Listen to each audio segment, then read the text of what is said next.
Her father's hand tightened on her arm as she stepped to the podium. "Choose carefully, Ava," he whispered, voice sharp enough to cut. She looked past him, straight at Darius, and unfolded the speech she had no intention of reading. The Houston morning glittered like money. Hard blue sky, glass towers catching sun, valet whistles sharp as commas. Ava Davenport's day began as always, with control. Thick and curvy in a white silk wrap dress that knew every line of her hourglass, blonde hair swept into an immaculate twist, she eased her pearl-coloured coupe into the Galleria lot and checked her reflection. Lipstick precise, pearls bright, calendar stacked. Her world ran on reservations and retainer fees, successors to the old family rules. Be generous, be visible, be untouchable. Her phone pulsed with a text from her stylist, another from the foundation coordinator, a third from her mother reminding her to keep statements measured at tonight's committee meeting. Ava smiled automatically and stepped into heat that smelled of asphalt and success. She drifted through luxury like someone who'd learned early that doors opened if you arrived looking inevitable. A clerk complimented her heels. She nodded kindly and signed for pre-ordered outfits. No need to try them on. Everything was tailored to an image she wore like a second skin. At a cafe counter, a young woman fumbled with a coupon app while a slow-moving line sighed. The barista glanced helplessly at Ava. Without thinking, Ava slid her black card forward. "Put hers with mine. It's faster," she said, warmth lacquered over urgency. The woman stiffened. "I can handle it," she replied, eyes flashing, but accepted the drink when the barista had already poured it. Ava told herself she'd saved time for everyone, left a tip that could have bought a second latte, and floated on.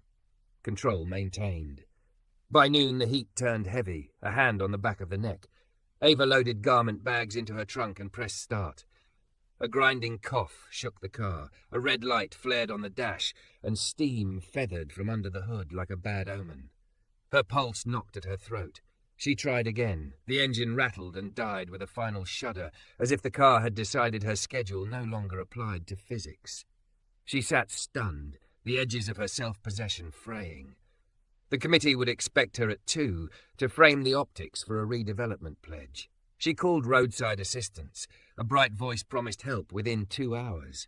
2 hours might as well have been winter. Sweat prickled under silk. Mascara threatened betrayal. She dabbed at her eyes, furious at the dampness. A Davenport didn't cry in parking lots. The tow truck arrived in 20 minutes anyway, rumbling into the row like a blue-collar miracle. Holt Recovery and Garage was stenciled along the side in clean white letters. The driver cut the engine and climbed down with the kind of easy balance that comes from lifting real weight. He was tall, broad-shouldered, dark-skinned, work pants scuffed, navy t-shirt clean, a cap pulled low to shade his eyes. When he looked at her, there was professional focus there, steady, unhurried, unreadable. "Ma'am," he said, "I'm Darius. You the one with the coupe that decided to take a nap?" Ava released a breath she hadn't noticed she was holding. "Yes. It just stopped. I have a meeting." "We'll see what we can do." He popped the hood, winced at the plume. "Overheat. Likely the radiator blew or a hose split. Can't drive it as is. I'll tow it to the shop." "That long?" The words came out too sharp. "I mean, can it be faster?" "I'm expected." He met her gaze calmly. Hot engines don't negotiate. Something about the line, simple, unbarbed, softened the knot in her chest even as it stung. He angled the truck, dropped the bed, secured her car with quiet competence. The motions were organized, decisive, a choreography of straps and levers, no wasted movement, no show. The opposite of everything in her life that existed to be seen.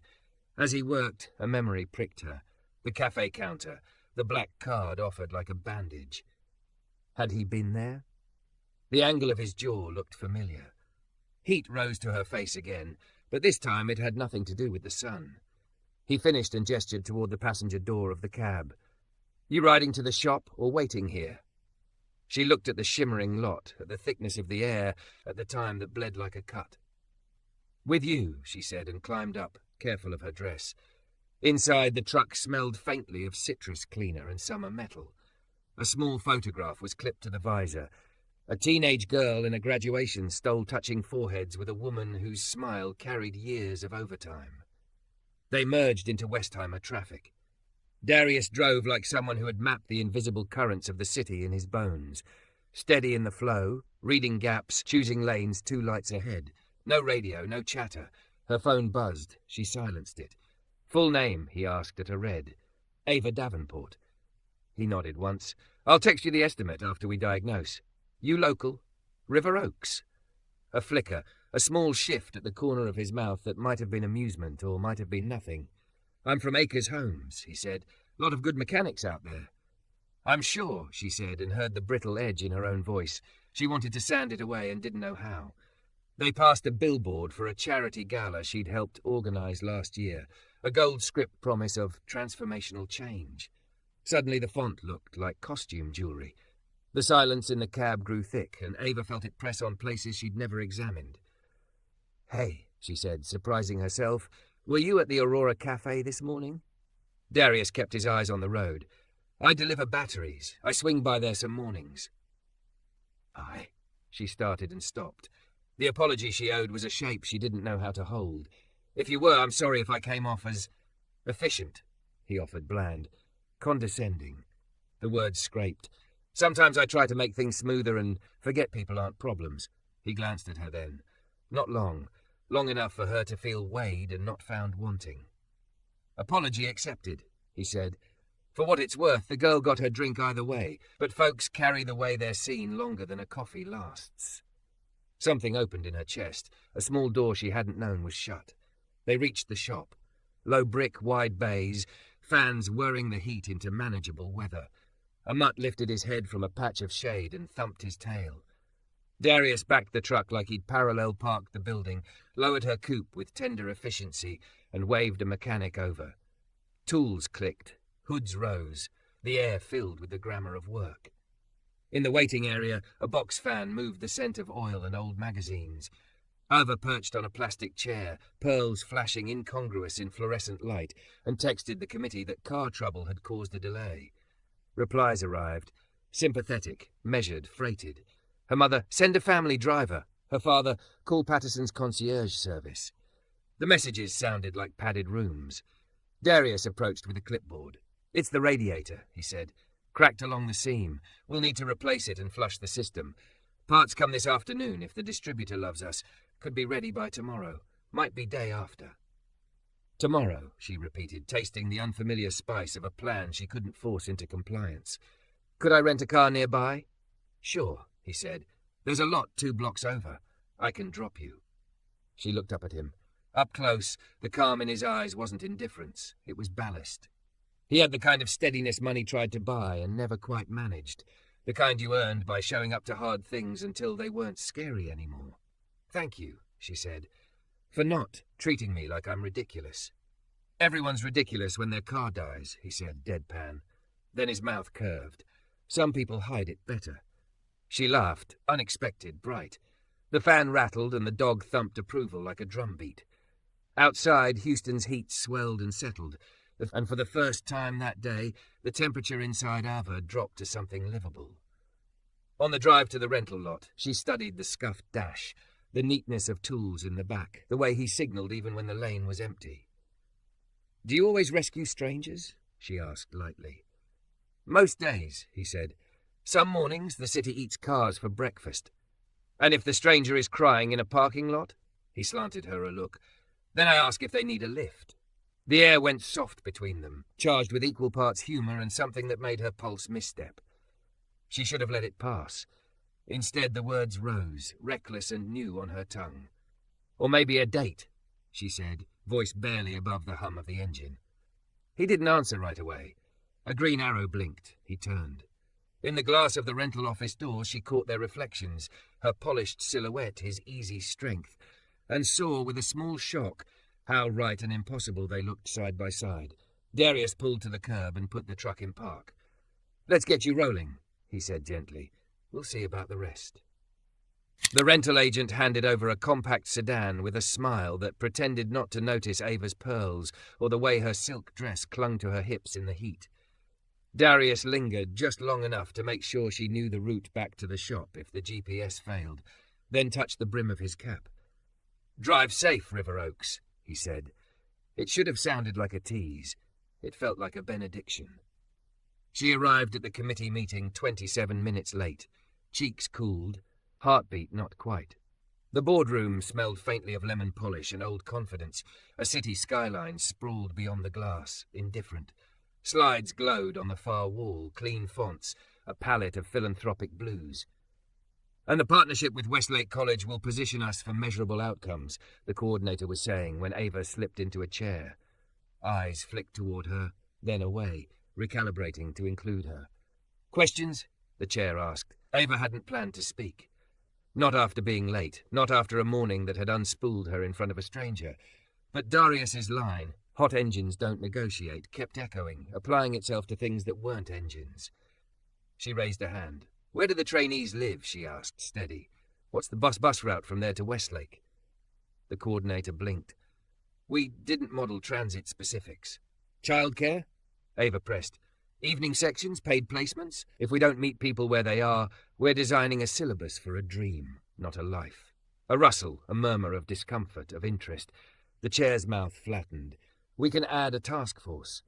"Or we could ask," Ava said. "Before we announce anything, we could listen." Her words surprised even her, but once said, they stiffened her spine. She saw herself as if from above, thick, curvy, expensive, and suddenly unwilling to serve optics without substance. Someone coughed. Someone else said, "A month delay will kill momentum." The chair proposed a compromise, listening sessions, scheduled after the press release. Ava sat back, pulse thudding with that electric blend of shame and relief that follows a risk taken too late or too soon. Her phone buzzed beneath the table with a text from her mother. "Dinner at the club 7. We'll debrief then." Her stomach tightened. At River Oaks that night, crystal chimed and conversation lapped at the same edges it always had. Her father carved his steak with the methodical certainty of a man who mastered return on investment before he'd mastered a golf swing. "You were passionate," he said, which meant imprudent. "Philanthropy requires discipline. Feelings complicate that." "People complicate it," Ava said. "I think we've mistaken polish for impact." Her mother's hand found the base of her wineglass, steadying it with 2 manicured fingers. "You are our lighthouse child," she said softly. "Don't let storms make you think the light is wrong." "What if the light never reached anyone beyond the shoreline?" Ava countered. The tablecloth swam, white becoming a tide. She excused herself before their voices could turn into a net. In the restroom, she braced her hands on the marble, chest rising and falling like she'd just run from something bigger than a conversation. The mirror returned a woman who looked untouchable and felt tender and strange. Her reflection frowned as if to say, "You asked for a lift. What did you expect? Another lane on the same road." On her way out, Joseph, the waiter who had known her family's orders since she was 19, stood at a side station folding linen like prayer. "Miss Davenport," he said, a little smile creasing the weather around his eyes. "Rough night." She surprised them both by answering honestly. "Rough, rearranging." His smile broadened, then gentled. "Rearranging takes muscle the eye can't see." He tucked the napkins into a square. "You'll manage." She tipped him too much, for once not to erase discomfort, but because she wanted her gratitude to land like weight. Back home, the apartment felt curated to a fault. She kicked off heels, padded barefoot to the balcony, and watched taillights stitch the city into a pulse. Her phone lay face down on the counter, humming twice, texts she didn't check. She picked it up finally and opened a new message. "Thank you again. For the tow. For the line about engines. For not laughing when I nearly cried." She typed Darius and deleted it. She typed Holt Recovery and deleted that too. In the end, she sent the message to the unknown contact he'd used for the estimate and set the phone down like a hot mug. His reply came 5 minutes later. "You're welcome. Engines first, everything else later." How'd the big meeting go? She told him the truth in 3 sentences. His answer, "Listening's cheaper than a bad plan. People charge interest when you waste their time." She laughed alone in her kitchen, the sound startling something alive in her. On impulse, she wrote, "If I bring breakfast to your crew tomorrow, will they accept a bribe to like me? They like donuts. I like kolaches. The dog likes anyone who drops crumbs." Then, like a door cracked open to breeze, "And for the record, River Oaks, if the joke survives tomorrow's grease, we can discuss that date." The next morning she arrived at Holt with 2 pink boxes of Shipleys and a cardboard tray of coffees sweating through their lids. Darius looked up from an alternator and lifted an eyebrow at the pastry parade. You trying to unionize goodwill?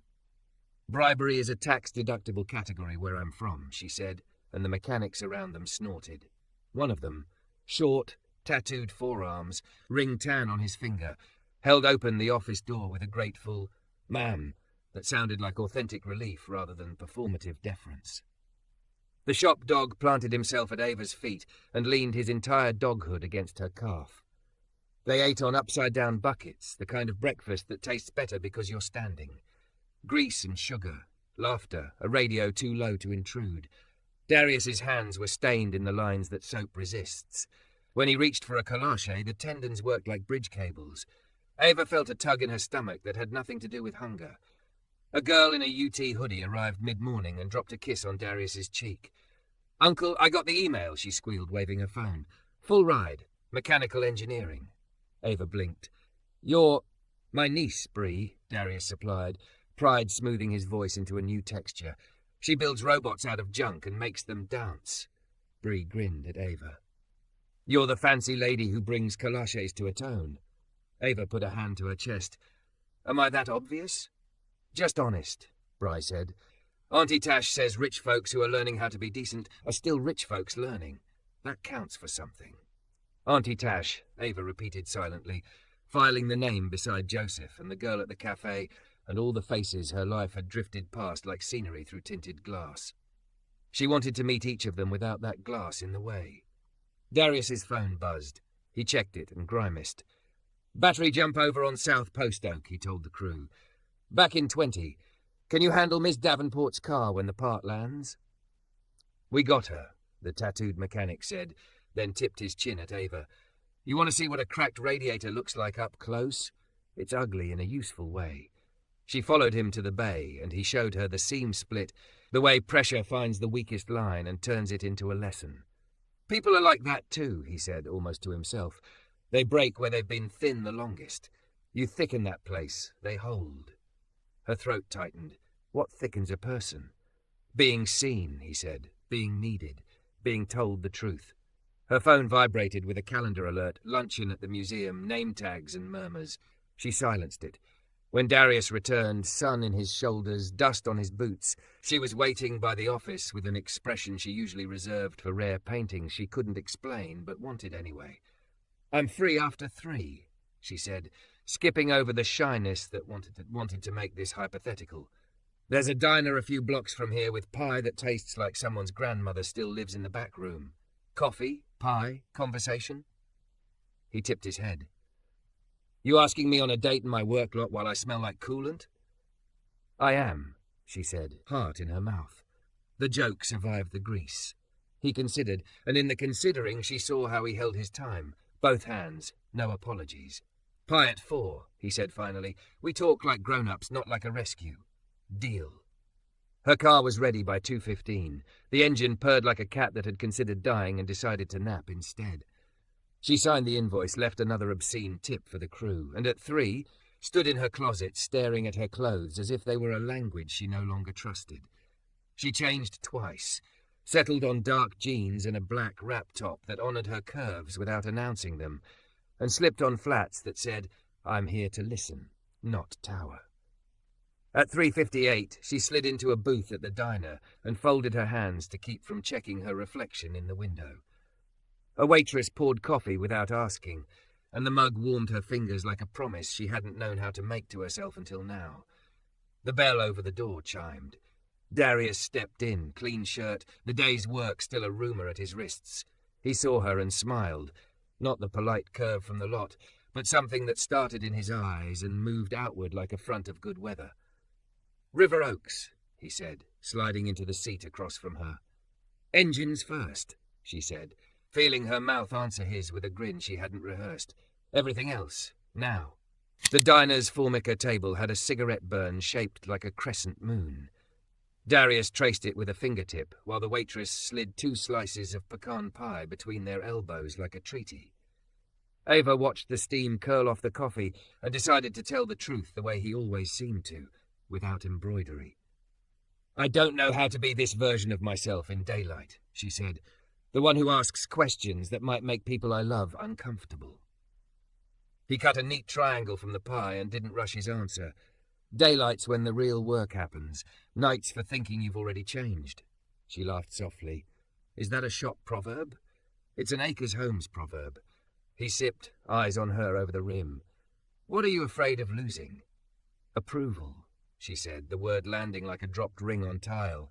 And the story that goes with it, the one where I'm what my family expects, elegant, useful, never messy. Messy is honest. He set his fork down. Clean hands are for the pictures. They talked until the waitress refilled their coffee twice. He told her about Bree building her first go-kart out of a rusted frame and a lawnmower engine. About his sister Tasha carrying 2 jobs and a grief she never let calcify. About old Mr. Holt, the man who'd taught him engines and kindness in the same breath, saying, most folks don't need saving, kid. They need someone who won't flinch while they learn. Ava told him about the way silence lived under crystal chandeliers, about how her mother could stop a room with a raised eyebrow, and how her father measured love in bulletproof plans. She confessed that sometimes she stood on balconies and envied people arguing on sidewalks, envied the freedom of not being curated. Then uncurl, Darius said simply. Her phone lit with her mother's name. She let it ring out, face warming with the small rebellion. Tell me something you don't say out loud, she said, surprising herself. He tilted his head, considered. On bad days, he said, when a job runs long and the heat sits on my neck like a hand, I wonder if I should have left this city.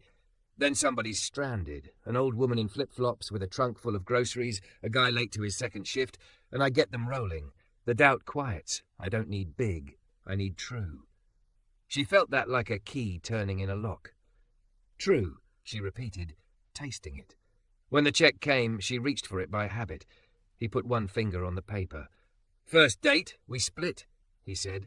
Prevents the story from getting lopsided. What story is that? The one where I rescued you and you paid me back with pie. His mouth curved. I prefer the one where we both showed up and didn't pretend we weren't scared. Rain had begun while they talked. Outside, the sky had lowered itself until the streetlights hummed at 4 in the afternoon. He walked her to her car under a diner umbrella that leaked at one seam. A line of wet darkened his shoulder and he didn't move to avoid it. At her door, they paused in the small weather of each other. Thank you, she said, and meant for all of it. Engines first, he said, almost smiling. Everything else, one wrench at a time. The next morning she dressed in navy slacks and a white blouse instead of silk and pearls. She put her hair in a braid that would survive humidity and walked into the foundation boardroom with a stack of blank notepads and a throat that hadn't stopped tightening since dawn. I propose, she said, before anyone could launch a slide, that we hold listening sessions in the neighborhoods we're claiming we want to serve. Not after press, before. Her father's jaw set almost invisibly. Other, before, she repeated, and not at Westlake, at the community centre, at the church, in a garage bay if they say it's convenient. She swallowed. I spoke with an owner willing to host a session. Holt Recovery. We compensate him for space and his time. A beat of silence. Harrison, all confident baritone and cufflinks, smiled as if humouring a niece. Optics of that could be fraught. Optics are what got us here, Ava said, surprising herself with the steel in it. We're building programs in a vacuum because we're afraid of sightlines that aren't ours. Her motion failed 6-5, but she left with permission to run one pilot session, a bone tossed to a dog they didn't expect to bite. She texted Darius in the elevator. They said yes to one. I want to do it right. His reply arrived before the doors opened. Doing it right means you don't use my shop as scenery. If folks share, we pay for that labour. We keep promises we make. We leave if they tell us to. Deal, she wrote, and meant it. They set the date for Thursday evening. She brought folding chairs, bottled water, a cooler of sodas that chirped against the ice. The crew cleared a bay and rolled tool carts against the walls. The shop dog made slow rounds like a host. Darius took down the photo from his visor and taped it above the sign-in table, Bree in her borrowed cap and gown, laughing at a joke below the frame. People came. A pastor who kept a food pantry in a lobby the size of a bedroom, a mother with fierce eyes and a toddler on one hip, a man who ran a tyre shop and knew every bus schedule by heart, A teenager who'd fixed his aunt's alternator by watching 10 YouTube videos and trusting his hands. Board members came too, shoes shining like small sermons. Her mother sat front row, expression serene as a pond in a glossy magazine. Her father stood by the door, the way he did at expensive museums, alert, ready to step in if a piece of art got too close to the public. Darius opened with rules, plain, protective. If you speak, it won't be used without your say-so. No pictures without consent. If something angers you, say pause, and we'll pause. If you need to leave, you leave. This is your room. Her chest ached at the pronoun. The truth came like weather. Transportation, someone said, because the last bus leaves before night classes end, and a missed fare is a missed rent payment. Childcare, because ambition and toddlers don't sink unless someone makes them. Paid placements, because you can't eat experience. Tools, because learning on equipment older than the students breeds failure and fury. Schedules that don't assume weekends belong to leisure. A board member asked, "What about soft skills?" The mother with the toddler laughed softly. "Soft skills are what keep me from cussing out folks who talk to me like I'm the problem while I'm trying to solve 3 at once." Even her mother's mouth twitched at that. Ava took notes until her hand cramped. She wrote words nobody in her world used in memos. Tired, proud, late fee, pawned, borrowed, walked. Darius spoke little, just enough to move the room forward, to hold it when the air heated with old anger. When a man with a scar at his hairline said he'd dropped out of a program because the only evening class was on the night his mother got dialysis, Darius said, "That's a design flaw, not your flaw," and the man's shoulders lowered a half-inch like something in him had been set down. During a break, Harrison approached the tool cart as if it might stain his suit by proximity. "Ingenious, Miss Davenport," he murmured. "Authentic grit. Our donors eat this up in videos." Darius was behind him, close enough to hear. His glance at Ava held no heat, and somehow it burned more. "We're not props," he said, quiet. Ava felt shame move through her like a fever and leave her both lighter and weak. She turned to Harrison. "No cameraman tonight. No press. No donor reel. If that's a problem, you can go." Harrison blinked, offended into silence. Her mother's head tipped slightly, unreadable. Her father's gaze sharpened. The look he used in negotiations right before he decided a deal cost more than it paid. The session ended with pockets of laughter and a list that looked like a blueprint. People lingered to pet the dog, to thank Darius, to clap Ava on the shoulder with an intimacy that would have been unthinkable a week ago and felt like ordinary human weather now. When the last chair was folded, her father came to her in the oil-scented quiet. "Dinners and gowns are the language we speak, Ava," he said. "You want to change the city? You have to speak price tags." "I am," she said, holding up the paper with scrawled needs. "These are price tags. We just never looked at them." He glanced at Darius, then back. "Be careful who writes your story." "It's the first time it feels like mine," she said. Her father's mouth hardened. He left without answering. The door sighed shut. In the echo, Darius rubbed a thumb over a grease stripe on his palm and said, not unkindly, "I won't be your symbol, Ava." "I know," she said. "I don't want a symbol. I want a partner who tells me when I'm wrong." He studied her like an engine with a noise, patient, precise. "You handled Harrison," he allowed. "But I need to know you'll handle the people you eat with, too." "I will," she said, and didn't flinch. He nodded once. "Pie tomorrow?" he asked finally, and there was a half-smile in it that made her ribs ache. "Pie tomorrow," she echoed. They stood a moment in the humming quiet of the bay, the list between them like a map and a dare. Outside, the rain had returned, rinsing heat off the street, turning the lot into a geometry of reflections. When they stepped into it, the umbrella leaked at the same seam, and this time she gladly took the wet stripe on her shoulder. The morning after the listening session, Ava woke early, braided her hair again, and drove to the diner before the breakfast rush. Darius was already in their booth, reading a printout that looked suspiciously like a bus schedule, annotated with green highlighter. He slid it across the table. "Routes that run near the community centre," he said. "Transfers, last runs, where they bottleneck. If you build classes around these, people can actually show up."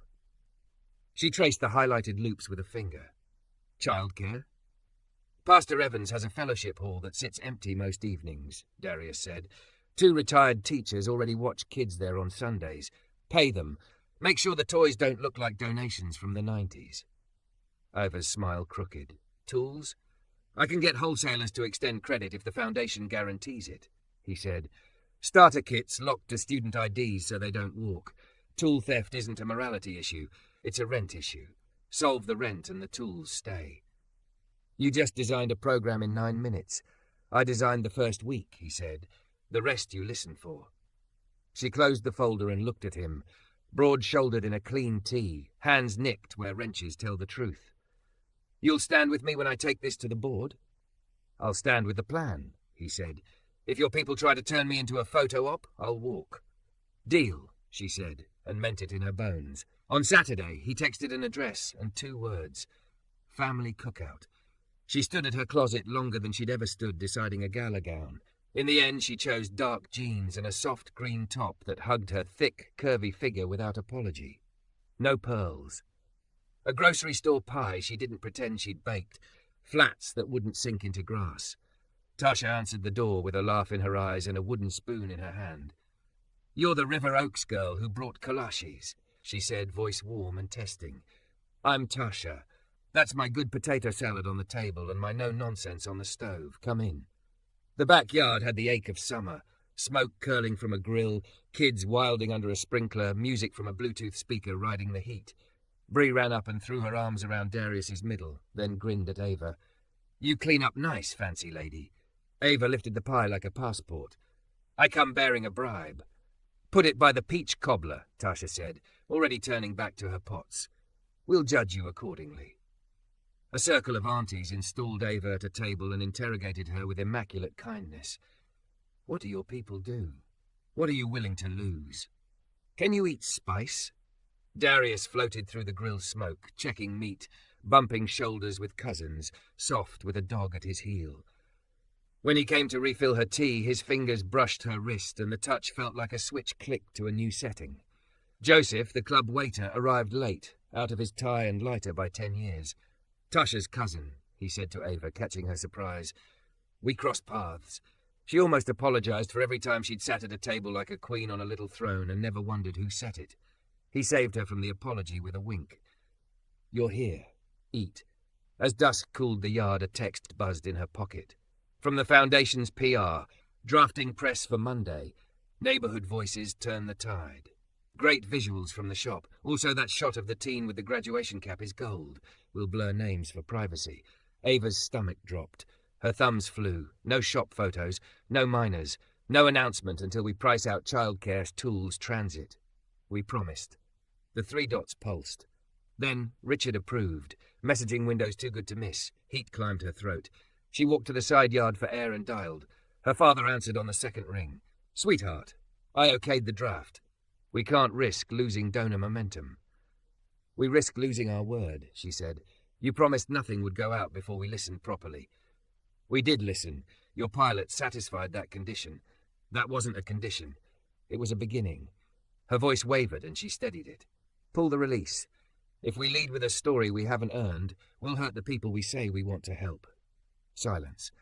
Then the voice he used when a deal needed closing.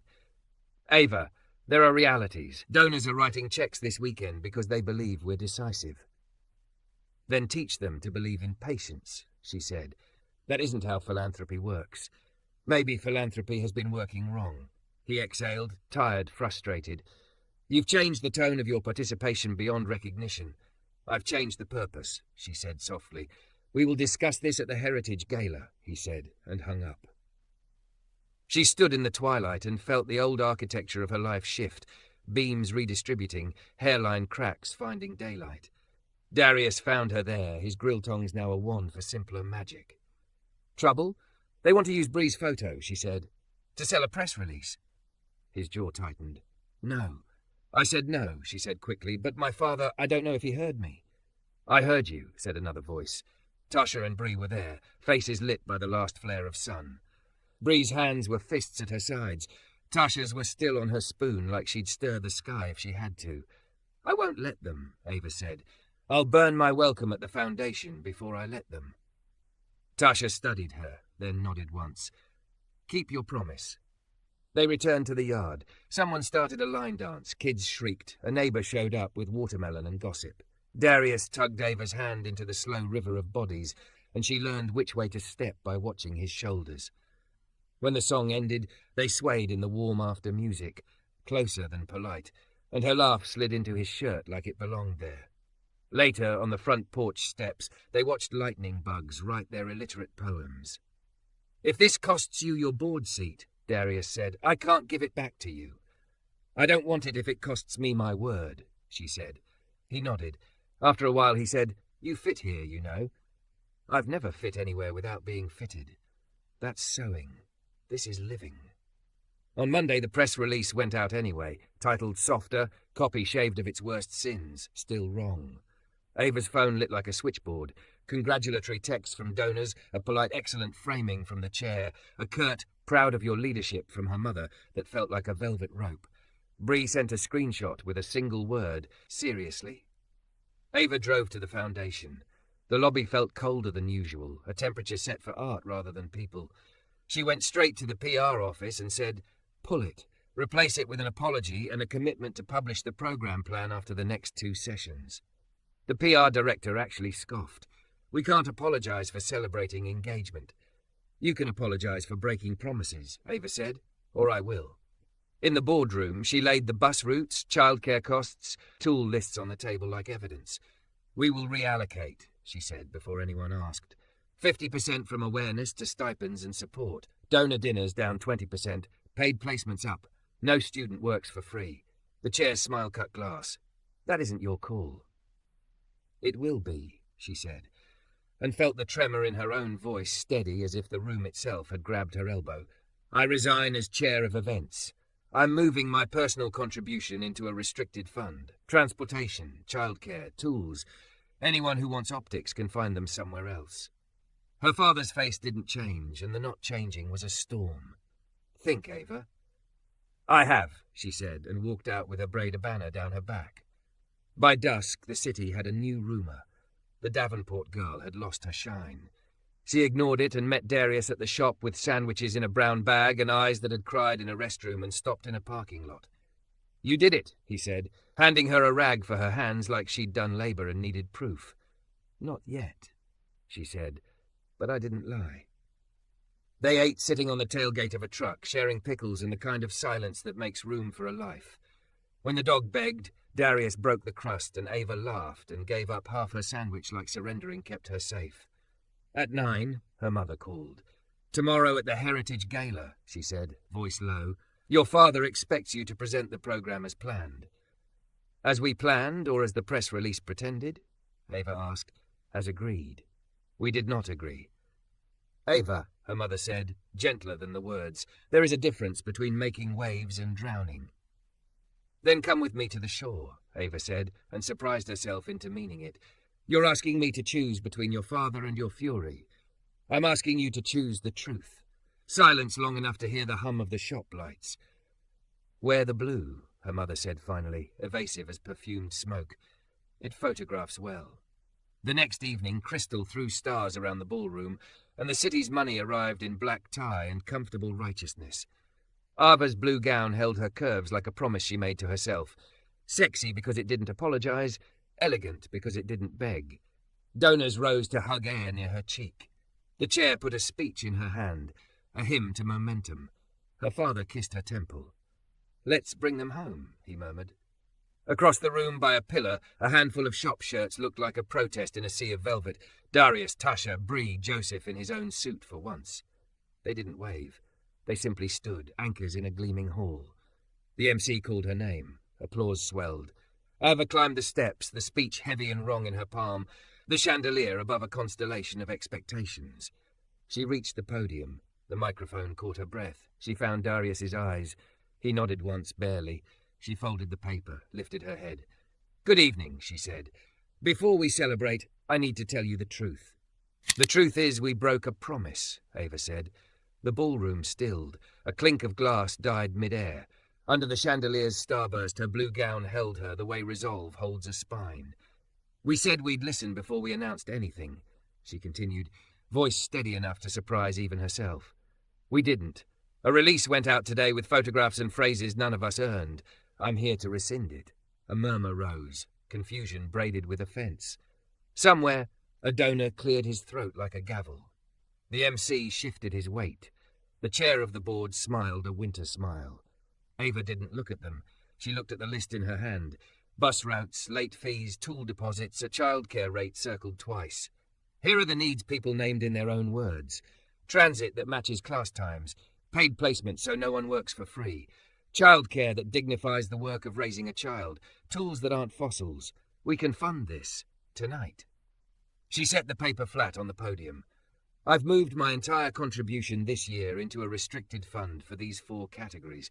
I invite you to join me. If you need a name for it, call it the Kept Promises Fund. A laugh, incredulous and small, escaped from the front row. Harrison's, maybe. Miss Davenport, this is an invitation, not a debate, she said. Give if you want results. Keep your check if you want your name in a program. A beat. 2. In the corner by the pillar, Darius still as a dock piling, the shop shirts and anchor line behind him. He didn't smile. He watched like a man measuring a load before he agreed to haul it. Her father rose halfway from his chair, undecided between standing and sitting, and the way pride makes a body choose neither. Her mother remained seated, hands folded, a carved calm. A woman near the aisle stood first. Hair silver under the lights, eyes sharp. I raised 3 children on bus transfers, she said, voice clear. Put me down for 20,000 to childcare, and stop calling it babysitting in your materials. It is work. Ava's breath left her in a small, stunned sound. On the other side of the room, Joseph, clean suit, tie slightly crooked, lifted a hand. 10, he called, from the club staff fund. Consider it back pay on dignity.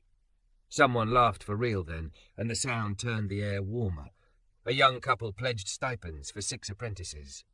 A quiet man in a rumpled tux named an amount and insisted it not be announced. An oil executive added a transit line item and handed over a card with a bus company's CFO on speed dial. Money began to move in a new direction, not like a flood but like a river remembering its old bed. Not everyone joined. A pair of donors left, faces stiff with the righteousness of the snubbed. The chair leaned into the mic once Ava stepped back and tried to alchemize the moment into the evening's theme. Community, he said. Boldness. He promised to convene a task force. Ava let the words pass her like weather. When she descended the steps, her father blocked the last one. Up close, she could see the fine web of fatigue around his eyes, the map of a man who had learned his city through numbers and dinners and invisible favours. You did this publicly, he said. So did the press release, she said. Sometimes undone has to be as loud as done. You humiliated us. I told the truth. They stared at each other across the thin air of that sentence. He opened and closed his mouth, then surprised them both. Will it work? He asked, not to trap her, but honestly. It will if we keep listening, she said. If we pay for the parts that actually move people. His shoulders dropped a fraction. Not surrender. Something like recalibration. Her mother joined them, a small smile pulling at one corner of her mouth. She slipped the folded speech from Ava's hand and tucked it into her clutch like a relic. You wore the blue, she murmured, eyes bright. It photographs beautifully. Mom, Ava said, warning and plea at once. I'm proud, Patricia said, quietly enough to be private. Not of the theatre, of the spine. A rush of love made Ava dizzy. She reached for her mother's fingers, felt the coolness of pearl and the warmer courage underneath. Darius waited by the pillar, still not smiling, still measuring. When she threaded through the gowns to him, it felt like crossing a river on flat stones, deliberate, balanced, inevitable. You didn't flinch, he said. I thought I might, she admitted. Then I heard your rules in my head and decided to be my own moderator. He nodded toward the pledge board that volunteers were already assembling at the back of the room. They moved money. Enough to start, she said. We'll see who tries to steer it back to flowers and speeches tomorrow. He studied her face. And you? I'm terrified, she said, and surprised herself into a laugh. Also relieved. Good, he said. Both means you're awake. A string quartet struck up something polite and expensive. She stood with him at the edge of a waltz that had nothing to do with either of them, and felt the oddest tenderness for the music anyway. It was a language she'd been born into and now could translate without obeying. "Dance?" he asked, offering his hand like a question he'd let her answer in her own time. "Not here," she said, sliding fingers into his. "Outside." On the veranda the night was a soft August hand. Crickets soared. The city hummed its steady workday song 3 stories down. Darius set his phone on the balustrade and cued something low and old. Al Green cut with static. He pulled her in. The blue dress moved around them like water. "Do I still owe you pie?" he asked into her hair. "You owe me a lifetime of collages and bus maps," she said, cheek against his chest. "And I owe you truth." He huffed a laugh. "Deal." They swayed until the song ended, then stopped swaying and didn't step apart. He kissed her, not like a rescue, not like a dare, like a promise with time in it. When they re-entered, the pledge board had numbers under each column. Transit, childcare, tools, stipends. Not enough, more than before. The chair announced totals, triumphant. Ava ignored the trumpet of it and found the donors who had given quietly and thanked them like family. She shook hands with people who wanted selfies and told them no with a grace that didn't cut. She hugged Joseph and promised to pick up his favourite breakfast tacos for the line cook with the bad ankle. She accepted her father's palm on her shoulder without reading certainty or doubt in the weight. By 10, the room had the exhausted glow of expensive evenings. She left without a cluster, shoes in hand in the parking structure, laughing when Darius texted, "Need a lift?"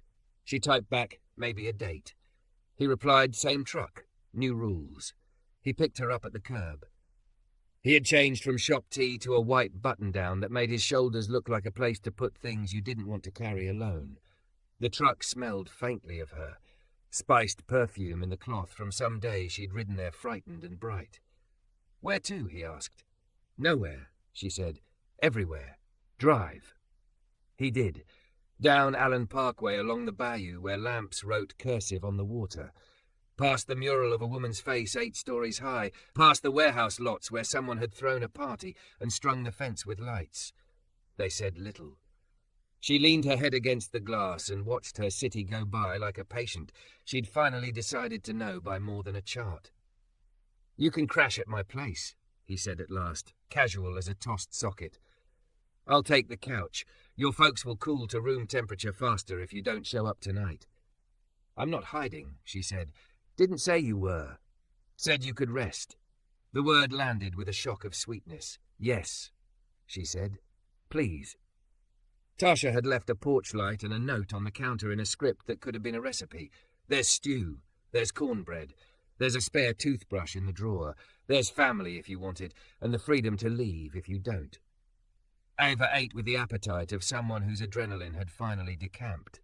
Darius rinsed bowls, and the domesticity of it opened something in her chest like a window. When he handed her a T-shirt for a sleep shirt, it smelled like detergent and hot afternoons, and she felt a strange, fierce gratitude toward Cotton. They didn't sleep in the same room. They didn't need to, for the ceiling to happen. Before she turned out the lamp in the small back bedroom, she texted her mother, "I told the truth. I'll face whatever comes in the morning." Her mother replied with a single dot, Patricia's old signal from when Ava was a child, meaning "I see you." Dawn made a new city out of the old. She woke to the coffee maker's steady breath and the murmur of early morning news. Darius sat at the table with 2 mugs, a notepad and a pencil he twirled like a rotor. He pushed one mug toward her and set the pencil down. "Day 1, he said. "We build the schedule around the last bus, not the donor dinner." She wrapped both hands around the mug. "Day 1, she echoed. "We hire the retired teachers and pay them what they're worth." "Day 1, he said, ticking boxes. "We order tools. We put no unpaid labour in bold." She reached across the table and covered his list with her palm. "Day 1, she said, and the words slipped out before she could doubt them. "We decide we're an us." He looked up. No dramatics, no speech, just a slow, widening smile that showed the place in him where relief lived and had been waiting. "I've been there since the parking lot," he said. "Me too," she said, and felt the alignment click, cam to cam, gear to gear. They kissed again, morning simple, and then set about the work. Emails, calls, the stubborn choreography of making real things real.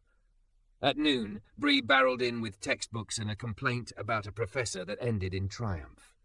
Tasha brought over flyers that were honest instead of glossy. Joseph swung by with the promise of a ride to anyone who missed the last bus. The shop dog slept through a municipal revolution. A week later, the first class began under humming lights and the watchful patience of people who had been told too many times to wait their turn. The program wasn't perfect. Nothing worth keeping starts perfect. But at 6 p.m, childcare was open. At 6:10, tools were checked out. At 6:30, someone who'd pawned his socket set last year turned a bolt and looked like a man forgiven. At 9:15, the last bus stopped in front of the shop because the line had made a schedule adjustment for workforce training. The driver honked once, a small trumpet. Ava stood in the bay doorway and felt the city move around her, not because she'd commanded it, but because she'd joined its motion. Darius came to stand beside her, grease on his knuckles, a new nick on the heel of his hand where honesty bites and teaches in the same moment. "Engines first," he said. "Everything else," she finished, "together." He lifted her hand and turned it, studying the place where a ring might someday live. He didn't ask. She didn't rush. They both smiled like people who know a future when they hear it idling, patient, ready. Outside, night stitched itself to morning with a seam that would hold. Inside, the radiator on a practice engine hissed once, then settled, cooled by new coolant and care. The class laughed. The dog thumped his tail against the concrete. Somewhere in the city, a bus driver changed a route again because someone had asked the right questions. Ava leaned into Darius and felt the truck steady of him, the bay wide of what they were building. She had asked for a lift once. She'd gotten one, and a date, and a life that required both hands and told the truth.